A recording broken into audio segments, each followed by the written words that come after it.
Welcome to day 3, which is the power of color and how important color is to the over 50 woman. I don't know whether you've noticed this, but I know I certainly have, that my skin tone has changed color, my hair has changed color, and a lot of the colors that I used to gravitate to, the colors that really work beautifully for me, don't work as well for me as they did in the past.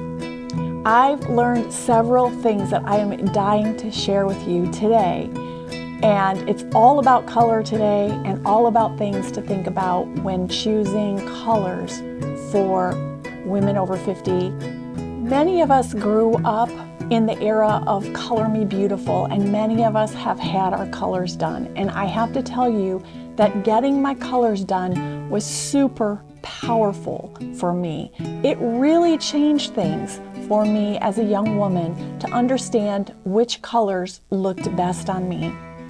In addition to that, it helped me save a lot of money because I no longer purchased colors that washed me out or that didn't go with other colors in my wardrobe. Learning about color really was pivotal for me in building my own signature look. And I'd like to share some of the things I've learned with you today. First up, as mature women, whether we're coloring our hair or not, our skin tone has changed, and therefore the way that we wear color is going to be different. There are a couple of things to consider as mature women that we might not have had to consider before also when choosing color. For example, I was considered a medium warm when I got my colors done in my 20s. But I found that the bright, clear value colors no longer suited me as I moved into maturity. That's because there's another dynamic at play.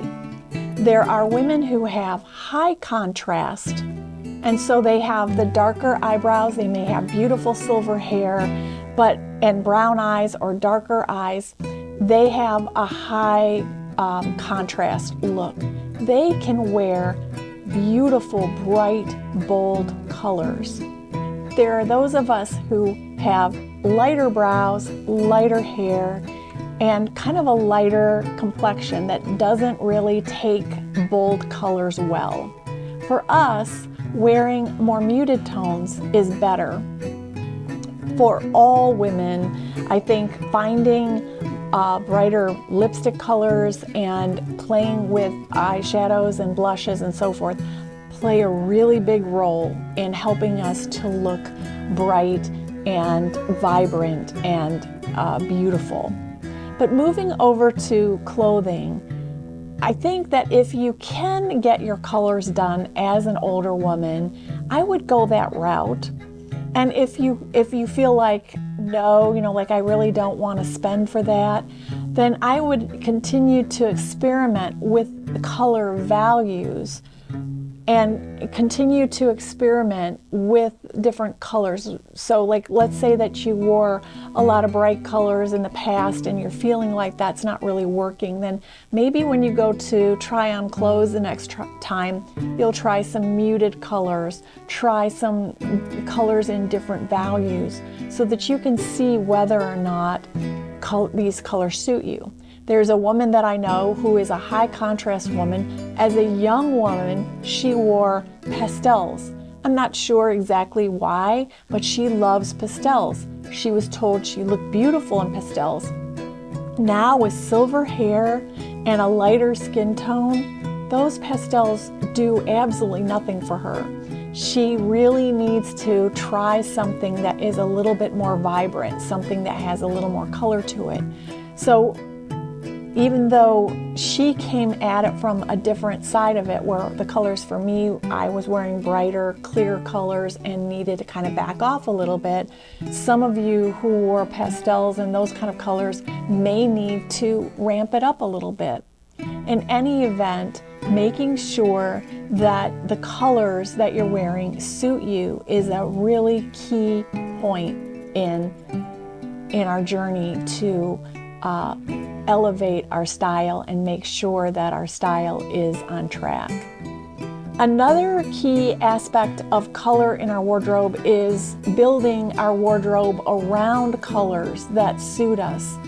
And that is one of the techniques that I use. I will be talking about that more in the capsule wardrobe portion of this 7-day challenge.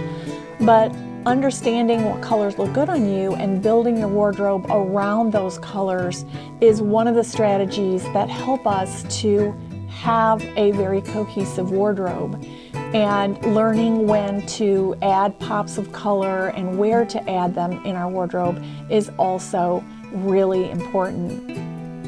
I'd like to encourage you to use resources online. There are several YouTubers who specialize specifically in color, or you can try one of the color apps on your phone. You can download color apps and see if maybe that will guide you to being more specific about your colors.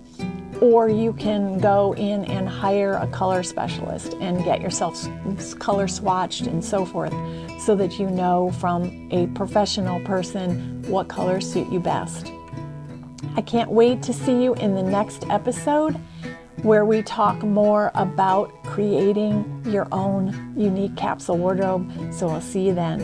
And if you missed any along the way, be sure and check out the playlist, where I will have everything, including some bonuses.